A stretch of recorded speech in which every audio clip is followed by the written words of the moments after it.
کیا واقعی کشمیر کا سودا ہو گیا؟ بالکل بے بنیاد بات کرنی. اس بات کرنے کے بیسس کیا ہے؟ جس انداز سے عمران خان نے کشمیر کا مقدمہ پیش کیا دنیا کو، اور اقوام متحدہ میں جو اپنی فی البدی تقریر میں اس نے جس انداز سے پیش کیا ہے، آج تک میں نے نہیں سنا کہ اس انداز سے کسی نے بھی کیا. ہم بھی کرتے رہے، میں بھی یونائٹڈ نیشن میں گھنٹہ تقریر کرتا تھا، اور اس انداز سے کسی نے نہیں پیش کیا، اور اس کا بے پناہ امپیکٹ ہوا ہے. اور کشمیر کا ایشو خاص طور پہ مغربی ممالک میں زندہ ہو گیا، کیونکہ عمران خان صرف پرائم منسٹر ہی نہیں مگر وہ ایک انٹرنیشنل فگر سمجھا جاتا ہے، اور دنیا ان کی بات سنتی ہے. میں یہ پوچھتا ہوں کہ بھیا نواز شریف صاحب نے کب بات کی کشمیر کی؟ انہوں نے تو فارن سیکرٹری کو منع کر دیا کہ کشمیر کے بارے میں کوئی بیان مت دو. کشمیر ہاؤس کا جو بورڈ تھا وہ بھی وہاں سے اٹھوا دیا، اور فارن منسٹر بھی اس لیے نہیں رکھا کہ وہ نہیں چاہتے تھے کہ کشمیر میں کوئی بات ہو، کیونکہ ان کی سوچ یہ تھی کہ کشمیر تو نہ جانے حل ہوگا یا نہ ہوگا، ہم پاکستان اور ہندوستان کی اکنامک ریلیشنز ہے اور ٹریڈ ہے اس کو کھولیں، اور کھول دیا انہوں نے. اس کا نتیجہ کیا ہوا؟ آپ کا پاکستان کی زراعت تباہ ہوگی، کیونکہ جب ہماری چیز تیار ہوتی تھی بارڈر کھول دیتے تھے، اور ہماری چیز پھر اونے پونے بھی بکتی تھی، اور ہندوستان سے جو کچھ بھی آتا تھا اس کے اوپر کوئی ٹیکس نہیں تھا. یہاں سے جو کچھ جاتا تھا ہندوستان اس کے اوپر کسٹم ڈیوٹی لگاتا تھا. اپنے لوگوں کے ساتھ آپ نے ظلم کیا. آپ نے دنیا میں کئی امن معاہدے کروائے، لیکن مسئلہ کشمیر کیوں حل نہ ہو سکا؟ دیکھیں کیا مسئلہ فلسطین حل ہو گیا؟ کئی دنیا میں مسئلے جو حل نہیں ہو رہے، کیونکہ یہ ایک ساری گیم بن گئی ہے پاور کی. اب ہندوستان ایک بڑا ملک ہے، بڑی منڈی ہے، اور جو مغربی ممالک ہیں ان کا خدا، ان کا رب، ان کی کتاب وہ پیسہ ہے، ڈالر، یورو، پاؤنڈ، فرینک، یہ ان کا خدا ہے. انڈیا اپرچونٹی ہے. اب جب یہ ڈبل سٹینڈرڈز ہوں گے کہ ایک سٹینڈرڈ آپ نے ہمارے لیے رکھا ہوا ہے فتح میں جو ہم سے کر رہے ہیں، اور ایک ہندوستان کے لیے الگ رکھا ہوا ہے، کیونکہ ہندوستان کو کھڑا کرنا چاہتے ہیں ایشیا میں چین کے خلاف. بھئی ارے تم کیا چین کا مقابلہ کرو گے؟ وہ اب ہندوستان سے 100 سال آگے نکل گیا ہے، مگر ان کے خیالات ہیں. تو حل اس لیے نہیں ہو رہا کہ دنیا جو پاورفل دنیا ہے، وہ جو کنٹرول کرتے ہیں دنیا کو، P5 ہیں، ان میں 3 جو ہیں وہ تو چاہتے ہی نہیں کہ ہم کشمیر کی بات تک کریں. وہ کہتے ہیں چھوڑیں، آپ فیکٹری لگائیں، آپ جوائنٹ وینچر کریں. آپ 2017 میں PTI جوائن کی تو عمران خان صاحب سے آپ کی کیا توقعات تھیں، اور کیا وہ توقعات پوری ہوتی ہوئی نظر آ رہی ہیں؟ دیکھیں میں زیادہ توقعات رکھنے والا انسان نہیں، کیونکہ میں پاکستان کے حقائق جانتا ہوں جو زمینی حقائق ہیں. مجھے اس بات کا علم ہے کہ جو بھی آئے گا اس کو کیا مشکلات ہوں. تو اس لیے ان سے بہت زیادہ امیدیں وابستہ کرنا وہ ہماری غلطی ہو، کیونکہ وہ ڈیلیور نہیں کر سکتے.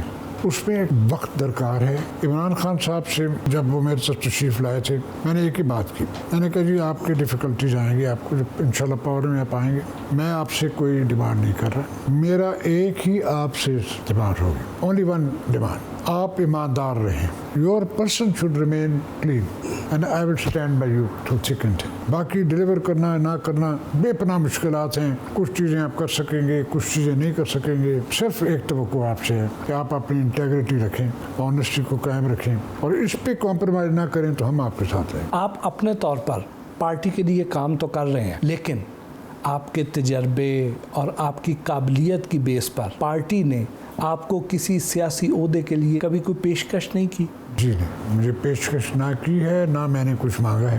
میں تو آج تک کچھ نہیں مانگا. ہر دفعہ میں جب وزیر بنا تو وزارت میرے گھر چل کے آئی تھی. تو میں تو ووٹ بھی نہیں مانگتا لوگوں سے. میں کہتا ہوں ووٹ جس کو مرضی دیں. کسی کو برا کہہ کہ میں اچھا بننا نہیں چاہتا، آپ فیصلہ کریں. میں نے یہ کچھ کیا اپنی زندگی میں، باقی وہ بتا دیں انہوں نے کیا کیا، وہ اپنا بتا دیں، میں اپنا بتا دوں. فیصلہ آپ کریں جو بھی کرنا. آپ نے خود کبھی کرپشن نہ کی، نہ کسی کو کرنے دی. موجودہ دور میں کرپشن کنٹرول کرنے کے لیے آپ کے پاس کوئی حکمت عملی ہے؟ دیکھیں جی، میرے پاس تو اس سوال کا جواب نہیں، کیونکہ کرپشن اب میں حالات دیکھتا ہوں نیچے تک پہنچ چکی. جو نوکریاں ہیں، جو لوگ پوسٹنگ کراتے ہیں، پیسے دے کے پوسٹنگ ہو رہی. میری اطلاع ہے کہ اضلاع کے DCO بھی پیسے دے کے لگتے ہیں، DPO بھی پیسے دے کے لگتے ہیں، اور جو باقی عملہ ہے وہ ماہانہ پیسے دیتا ہے. یہ سن کے میں اسٹوری میں تو ہکا بکا رہ جاتا ہوں. اب مجھے تو سمجھ نہیں آ رہی کیا جواب ہے. کیا عمران خان صاحب اگلی بار دوبارہ حکومت میں آ سکتے ہیں؟ جی دیکھیں, یہ تو اب پاکستان کے عوام نے فیصلہ کرنا ہے, مالک وہ ہے نا. پر مجھے ایک بات پہ یقین ہے کہ اچھا فیصلہ ہوگا, کیونکہ وہ برداشت نہیں کریں گے وہ ایسے لوگ پاکستان پہ دوبارہ آ جائیں جنہوں نے ہندوستان کے ساتھ سودے بازی کی ہو یا امریکہ کے ساتھ سودے بازی کی ہو اور جن کے اوپر بے پناہ الزامات ہوں کرپشن کے. میرا نہیں خیال کہ ویسے لوگ دوبارہ آ سکیں گے. اور میں اس لیے نہیں کہہ رہا کہ میں پی ٹی آئی میں ہوں, میں اس لیے کہہ رہا ہوں کہ میرا اندر سے میرے دل کی آواز مجھے کچھ کہہ رہی ہے کہ آئندہ الیکشن عمران خان کا ہے. الیکٹرانک ووٹنگ مشین کے بارے میں آپ کی کیا رائے ہے؟ میری بہت اچھی رائے, کیونکہ اگر ہندوستان کر سکتا ہے تو ہم تو کم ہے ان سے, ہم تو ان سے بڑھ کے ہیں, ہم ان سے تگڑے لوگ ہیں اور میں سمجھتا ہوں زیادہ عقل مند لوگ ہیں ان سے, تو یہاں کیوں نہیں ہو سکتا. اب دیکھیں ہندوستان میں ایک زمانے میں ان کا ایک چیف الیکشن کمشنر ہوتا تھا گل صاحب, ان سے ہماری خاصی دوستی یاری تھی, تو وہ بتاتا ہوتا تھا کہ کیسے الیکشن ہوتا ہے, کہ الیکشن پٹیشن ہونی بند ہو گئی. ایک ہندوستان میں اب بھی جو پچھلا الیکشن ہوا ہے پٹیشنیں ہوئی ہیں بہت تھوڑی ہوئی. یہاں پاکستان میں سینکڑوں کی تعداد میں پٹیشن ہوتی, کیونکہ لوگوں کے ساتھ زیادتی ہوئی ہوتی ہے. تو اگر اس سسٹم کو ماڈرنائز نہیں کریں گے تو ساری دنیا کر رہی ہے, تو اس کا مطلب ہے کہ ہم بیکورڈ لوگ ہیں, وہ ہم سے زیادہ ایڈوانسڈ ہیں. میں تو یہ بات ماننے کو تیار نہیں. تو پھر اپوزیشن کو الیکٹرانک ووٹنگ مشینوں پر اعتراض کیا ہے؟ اعتراض اب وہ اصل بات تو نہیں بتائیں گے نا جی, کہ لاہور میں جو 6 پوائنٹس پہ جعلی شناختی کارڈ بنانے کی مشینیں لگائی ہوتی تھیں, جس سے 25 ہزار کارڈ ہر روز بن کے بانٹے جاتے تھے. ووٹرز کو 6 جگہ پہ ووٹ جا کے ڈلوایا کرتے تھے گاڑیوں میں لے کے. اب وہ قصہ بند ہو جائے گا. انہوں نے جو دھاندلیاں کرائی ہوئی ہیں ماضی میں تو اس کا وکٹم ہوں. تو یہ ساری ٹیکنیکس وہ استعمال کرتے تھے, عملہ اپنا لگواتے تھے, اپنی مرضی کا عملہ.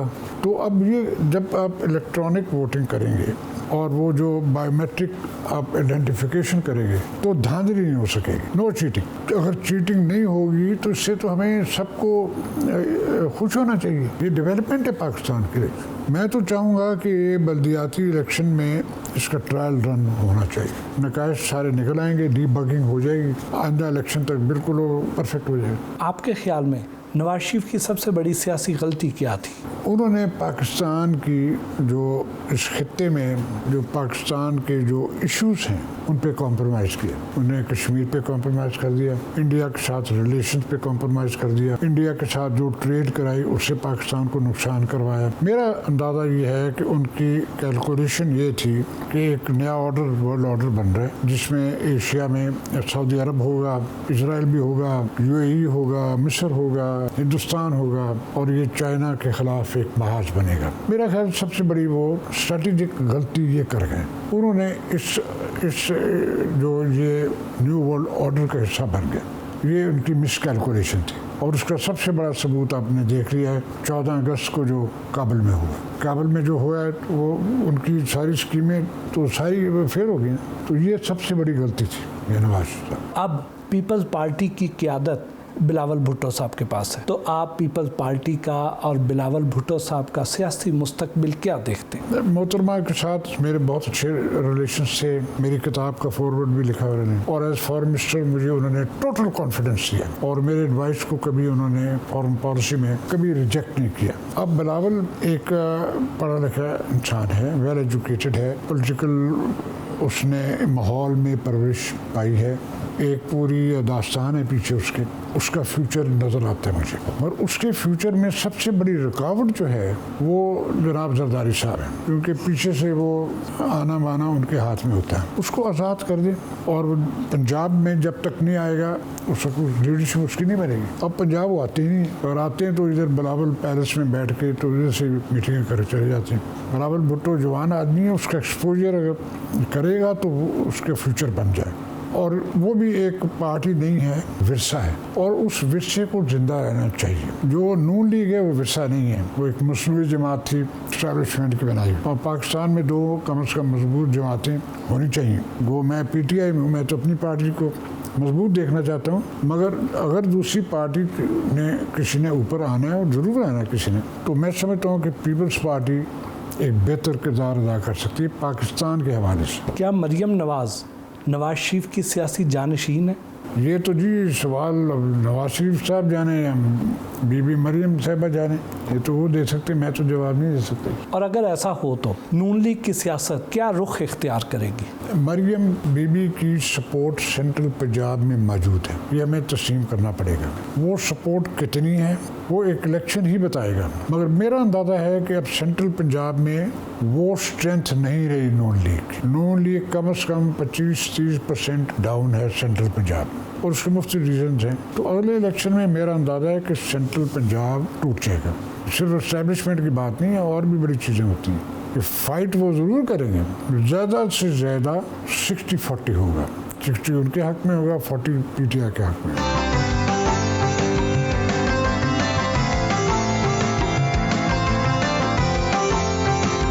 سردار آصف احمد علی سے ہلکی پھلکی گفتگو بھی ہوئی۔ اب سر تھوڑے سے ہلکے پھلکے سوال ہو جائیں۔ آپ نے پاکستان سمیت دنیا کی اعلیٰ یونیورسٹی سے تعلیم حاصل کی، ایام جوانی میں کبھی کسی خاتون نے متاثر تو کیا ہوگا؟ جی جی بالکل، جوانی کیا ہے اگر وہ متاثر نہیں ہوتی حسن سے۔ آپ کے نزدیک ویمن بیوٹی کا کرائیٹیریا کیا ہے؟ ایک تو بیوٹی جو نظر آئے، مگر اس سے بڑھ کے ایک عاشق کی بیوٹی ہوتی ہے۔ جیسے کہ مجنو لیلا کو دیکھتا تھا تو وہ خلیفہ وقت نے جناب ہارون رشید نے پوچھا کہ اس عورت میں کیا بات ہے، آپ کو کیوں یہ خوبصورت نظر آتی ہے؟ تو اس میں تو کوئی حسن نہیں ہے۔ تو اس نے خلیفہ کو کہا کہ آپ مجنو کی آنکھوں سے نہیں دیکھ رہے۔ تو حسن اصل وہ ہے جو کہ عاشق کی آنکھوں میں نظر آئے۔ اللہ تعالیٰ خود حسن کے خالق ہیں، تو حسن کا آبجیکٹیو کرائیٹیریا بھی ہوتا ہے، مگر وہ ایک امپرسنل چیز ہے۔ آپ ایک خوبصورت چہرہ دیکھیں تو وہ آپ کو اپیل کرے گا، اندر سے آپ کو میکنزم ہے، ہر انسان میں ہے، اسٹیٹک انسٹنکٹ ایک موجود ہے کہ حسن کو وہ آپ کو ایک دم وہ ٹچ کرے گا، چاہے حسن ایک عورت کی شکل میں ہو، ایک تصویر کی شکل میں ہو، جس شکل میں بھی ہو۔ اور اس فیکلٹی کو سب سے بہترین جن لوگوں نے سمجھا ہے وہ صوفیہ کرام ہے۔ دیکھیں حضرت رابعہ بصری کتنی عظیم ہستی سمجھی جاتی ہیں اور ہیں، تو ان کا یہ فرمان تھا کہ اللہ نے کائنات جو بنائی ہے وہ صرف حسن کے لیے بنائی، جبکہ مولانا روم کہتے ہیں کہ اللہ نے کائنات صرف پیار کے لیے بنائی۔ تو کتنی خوبصورت چیزیں ہیں یہ۔ شادی کیسے ہوئی؟ شادی والدین نے کرائی، جرنیل کی بیٹی تھی، اب بھی جرنیل کی جیسے گھر میں ہوتی ہیں، ہم ان کے سوٹ مارنے والوں میں سے۔ تاریخ سے آپ کو بڑی گہری دلچسپی ہے، تو جو لوگ دنیا میں نمایاں تبدیلیاں لے کر آئے ان کے بارے میں آپ نے خیالات کا اظہار نثر کی بجائے شاعری میں کیا ہے، جو کہ خاصا مشکل کام ہے، کیسے کر لیا آپ؟ لیکن شاعری کوئی عجیب سی چیز ہے، میں نے کبھی شاعری پڑھی نہیں، یعنی تھوڑی بہت میں پڑھتا تھا، وہ اردو کی پڑھ لی، پنجابی کی، انگریزی کی، مگر نہ کسی کالج نہ یونیورسٹی میں نہیں پڑھی۔ پر ایک دن بیٹھے بیٹھے خیال آیا کہ چلو یہ بھی ٹرائی کرتے ہیں، اور وہ میں لکھنا شروع کر دیا اور لکھتا گیا، وہ کتاب بن گئی۔ پھر ایک دوست آ گیا فرق گووندی صاحب جی، تو انہوں نے کہا میں نے سنا آپ نے کوئی شاعری لکھی ہے، میں کہا میں تو اپنے شوق کے لیے لکھی، انہوں نے کہا لائیں میں پبلش کرتا ہوں، تو اب وہ کتاب کی شکل میں آ گئی۔ شاعری میں ایک بہت فائدہ ہوتا ہے کہ آپ بہت محدود الفاظ میں بڑی پیچیدہ بات، کمپلیکس بات اس کو آپ کر سکتے ہیں، اور یہی ہے حسن شاعری۔ میں تو میرا تو کوئی دعویٰ نہیں ہے، میں تو دل سے جو بات اٹھی میں نے لکھ دی، عقل سے بھی ایک دو لکھی مگر وہ اچھی نہیں ہے، جو دل سے نکلی وہ مجھے پسند ہے، جو عقل سے نکلی وہ مجھے پسند نہیں ہے۔ آپ صوفیاء کرام اور اولیاء اللہ سے بہت عقیدت رکھتے ہیں، بالکل ہے۔ آپ سب سے زیادہ کس شخصیت سے متاثر ہیں؟ دیکھیں تاریخی طور پہ تو پہلے تو ہم نے اپنوں کو پڑھا، بابا بلے شاہ، حضرت بابا بلے شاہ صاحب کا کلام پڑھا، حضرت سلطان باہو کا پڑھا، حضرت وارث شاہ کا پڑھا، داتا صاحب کا کشف المحجوب اس کو بھی پڑھا۔ پھر باہر کے جو ہمارے مشہور ہستیاں ہیں، حضرت غوث العظم وہ پڑھا، مولانا روم کی مثنوی آج کل میں دوسری بار پڑھ رہا ہوں۔ پھر حضرت محی الدین ابن عربی، ان کی فصوص الحکمہ 50 والیوم ہے، اس کی انگلش ٹرانسلیشن 2-3 والیوم ہے، وہ پڑھی۔ اور کیا وہ لوگ تھے کہ وہ دنیا ان کو مانتی تھی۔ میں سمجھتا ہوں اگر اسلام میں روحانیت کا پہلو جو کہ بہت اسٹرانگ ہے اسلام میں، اگر اس کو ہم کم سمجھنے کی کوشش کریں تو ہم اپنا نقصان کر رہے ہیں۔ اسلام تو ہے ہی روحانیت، اور یہ روحانیت کے یہ صوفیہ کرام ہیں، یہ ہمارے قائد ہیں، ہم ان کو مانتے ہیں، ان کی بات دل تک پہنچتی ہے۔ چھپ چھپ کر سین میں بھی تو جاتے ہوں گے؟ سر میں بالکل جی، چھپ چھپ کے کیا، سر عام جاتے تھے۔ پسندیدہ ایکٹر اور فلمیں کون سی تھی؟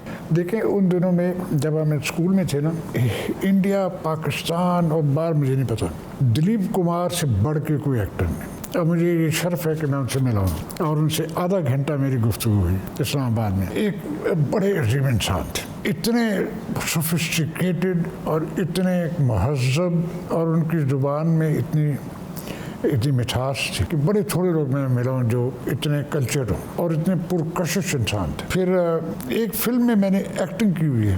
اچھا۔ آکسفورڈ کے زمانے میں ہمارے کالج میں ایک فلم بن رہی تھی جس کا نام تھا ایربیسک، اس میں گریگری پیک بڑے گریٹ ایکٹر تھے، تو he was a leading personality. تو انہوں نے کہا کہ ہمیں 5-6 اسٹوڈنٹس چاہیے، جو کہ ایک کوادرینگل تھا، اس سے ایک دروازے سے آئے دوسرے دروازے تک چلے، اور انہیں گاؤن پہنائے، ہیڈ پہنائے، کتابیں ہاتھ میں پڑھیں، اور ایک شاٹ ہمیں چاہیے، وہ لائبریری سے انہوں نے شاٹ اوپر سے لیا، اور آپ کو 6 پاؤنڈ ملیں گے ہر اسٹوڈنٹ کو، یا وہ گریگری پیک کے ساتھ دوپہر کو لنچ کر سکتے ہیں، وہ ہوٹل تھا کالج کے سامنے۔ اچھا جناب، ہم پھر وہ بن ٹن کے چلے گئے، اور وہ شاٹ اوپر سے لیا انہوں نے، پھر انہوں نے کہا کہ آپ پیسے آپ لے لیں، تو میں نے کہا ہم تو نہیں پیسے لیں گے آپ سے، ہم تو لنچ کریں گے گریگری پیک کے ساتھ۔ ہم نے پھر گریگری پیک سے لنچ کیا۔ میں آپ کو کھانا پسند نہ آئے تو تکلف نہیں کرتے، سیدھا لڑ ہی پڑتے ہیں؟ نہیں ایسی بات نہیں ہے، یہاں تو گھر پہ تو آدمی قسم قسم کے نخرے کر سکتا ہے نا، مگر باہر تو میں اچھے کھانے کو بہت پسند کرتا ہوں، اور سب سے اچھا کھانا بٹی صاحب جو مجھے پسند ہے کہ جب میں جاتے ہیں نا دیہاتوں میں، تو وہاں ہمارے دوست کہتے ہیں جی کھانا میں ساتھ کھا رہے ہیں، تو میں کہتا ہوں ضرور کھائیں گے آپ کے ساتھ، اور ان کا جو کھانا بنا ہوتا ہے اس سے مجھے بہتر کھانا نہیں ہے، کیونکہ وہ پکاتے ہیں کچی ہانڈی میں، نیچے لکڑی ہوتی ہے، اور روٹیاں پکانے کی ان کی ایک خاص ٹیکنیک ہوتی ہے۔ شکار کا اب بھی شوق ہے؟ جی کبھی کبھار، اب تو میں ذرا اس سال تو کورونا کی وجہ سے میں نکلا ہی، مگر سال میں ایک شکار میں جاتا ہوں سندھ، وہاں محمد شاہ دوست ہیں دادو میں، وہ ہمیں کرواتے ہیں شکار ہر سال تیتر کا۔ اگر باہر کہیں رہنے کا موقع ملے تو کس ملک میں رہنا پسند کریں گے؟ میں کبھی پسند نہیں کروں گا جی۔ جب میں اسٹوڈنٹ تھا تو ہمارے کالج کے جو برسر تھے انہوں نے مجھے بلایا ایک دن، انہوں نے کہا جی ہمیں لیٹر آ گیا، آپ اگر برٹش پاسپورٹ چاہتے ہیں تو یہ فارم بھر دیں، آپ کو آفٹر 2 ویکس برٹش پاسپورٹ مل جائے گا۔ تو میں نے کہا کہ جناب میرے پاس تو پہلے پاکستانی پاسپورٹ ہے، مجھے کیا ضرورت ہے برٹش پاسپورٹ؟ مجھے پاکستان کے علاوہ مجھے کوئی دنیا میں جگہ نہیں ہے جہاں میں رہنا پسند کروں۔ لے سر، اب ہمارا ایک سیگمنٹ ہے ریپڈ فائر۔ وزیر اعظم عمران خان کو ریٹ کریں آؤٹ آف 10۔ 7۔ 3 نمبر کس چیز کے کاٹے؟ 3 نمبر اگلی ٹرم کے لیے۔ ان سیاستدانوں کو کوئی مشورہ دیں۔ نواز شریف۔ پاکستان فرسٹ، خدا کے لیے پاکستان کو کی طرف توجہ دیں۔ شیخ رشید۔ واپس آ جائیں ریلوے میں۔ Shah Mahmood Qureshi. Well done. Shafqat Mahmood. Well done. Shehbaz Sharif. You are a victim of your brother. ان سیاستدانوں کی ایک ایک خامی بتانی ہے آپ نے۔ بلاول بھٹو زرداری۔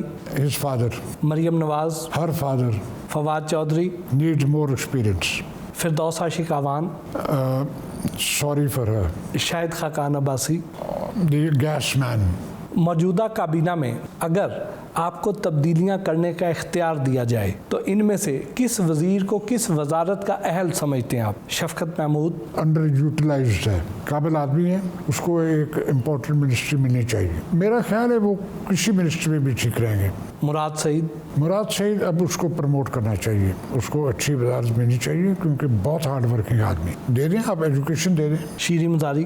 شیریں مزاری ٹھیک ہے جہاں ہیں۔ حماد اظہر۔ حماد اظہر بھی ٹھیک ہے جہاں ہیں۔ بہت بہت شکریہ سر، آپ کے ساتھ سارا دن گزارا، بہت کچھ سیکھنے کا موقع ملا، بہت اچھا لگا۔ Thank you.